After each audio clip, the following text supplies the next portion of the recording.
Hi everybody, Eleanor and Jazz here from Nesta Invest, and you're watching Hot Property Q&A. Questions asked by you, answered by us, so you can gain more knowledge and insight into the property world and beyond. So in this video, what we're going to be focusing on is property trading. So obviously this is a great way to get into the property market, possibly create some more income, some more cash flow. Whether you actually have another job but you're doing this on the side, or perhaps you are doing this as your full-time gig, or you are thinking about getting into it. So Jazz, you started out doing property trading as well as buying and holding.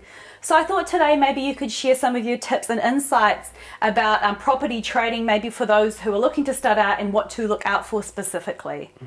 So let's start by doing just a small quick explanation on exactly what is property trading.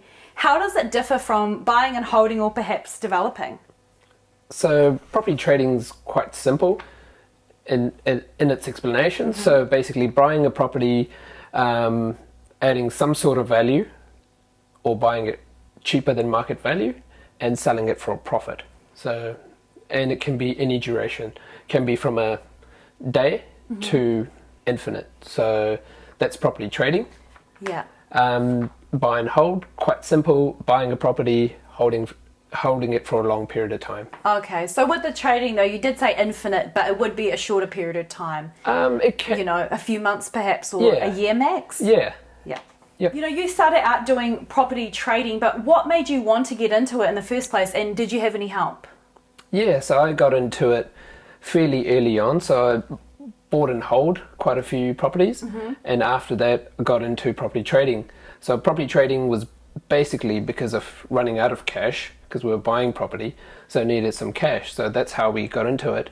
And one of the best ways to get into it, the way I chose, was going through a mentor. So I had Malcolm Heseltine mentoring me for about a year. In Auckland? Yeah, in Auckland, or even longer, I think it was.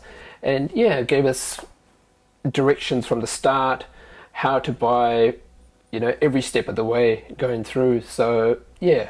Just that bit of guidance and support helped you. Guidance, definitely. So you were working in a full-time job, you were overseas, Papua New Guinea, but you were still doing trading as your side, kind of your side business. Yeah, wasn't seriously into it as such. But yeah, when I was back from PNG, it was full-time trading. Cool. Oh, well, see, so that's something you could look at if you are interested. Step one is to actually seek advice, get a mentor, so you are making sure you're doing things right. Yep.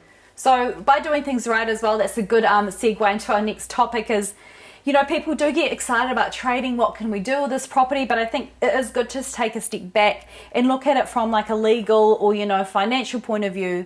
What do you need to do to set up to protect yourself, make sure you are running it correctly so you don't get into any trouble? So yeah, basically get your accountants to set up a good structure. So you definitely need a structure and make sure it's done right. So get some legal advice, get some accounting advice. Just make sure there's a lot of advice there before you jump into it.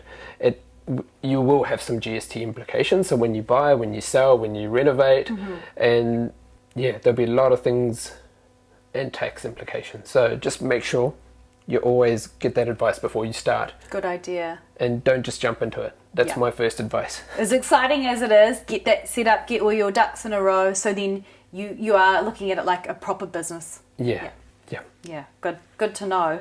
Property trading is obviously buying at the right price, where you can then add value perhaps afterwards to resell it and make a profit from there. So from your experience, do you have a kind of a formula, or what can you do to make sure you are getting that property at the right price so you can do a good property trade? So market research is super important. So making sure what's selling around the area or what has sold, and just having a bit of knowledge. So knowing what are the good streets, what are the bad streets. Just market research is super important when you're trading. So it's a non-emotional decision. So everything's based on numbers. There's no emotion, you know, just being very strict that way. In terms of percentages about profit and things, I don't really have a percentage. Some properties have gone negative and some have been positive. So there's no such percentage. We used to work on spend $1 on a property and get $2 back, but I'm not sure if that still applies. Yeah, that formula didn't really Doesn't apply to you. Yeah, it doesn't apply anymore. I've been away from the trading game for probably about 3-4 years now, so we're full-time development, so it's a completely different kettle of fish. Yeah, but I think probably the most important thing, like you said, is doing that research, seeing what things are selling for. If you can find something at a great price and know you can add that value, then it might be a good trade. Yeah. So let's say that you have found the right property, you're getting excited about adding value. What exactly would you do? What would your top maybe 2 things you would do to add value to that property so you can trade it and maybe sell it for a higher price? One of my favorites would be convert a 2-bedroom into a 3-bedroom or add an extra bedroom. That's one of my favorites. Second thing would be just general renovations. I love renovating, so adding my own touch to things. That was another topic we covered earlier on. We talked about it. Yeah, what to renovate and how to renovate. But those 2 would be my preference. Adding bathrooms and things, that's good fun too. But it gets into a little bit complicated. You need consents and things. We've also done sleep outs in minor dwellings. It just depends on how much cash you've got. Yeah. So there's no end to it, how much you can spend. But a couple of basic things would be basic renovations, adding an extra bedroom. Okay, good. So a few things, and I guess it depends on your budget, or of course how much time or what spectrum you want to go, what level you want to go to. Yeah. And what comes to mind is, last thing that comes to mind, I know we're out of time, but just to make it open, so open plan kitchens, that's open plan dining, that's probably one of my So maybe knocking other down items. a couple of walls if you can, and just opening up that space. Yeah. Definitely. Oh, cool. Good tips to know.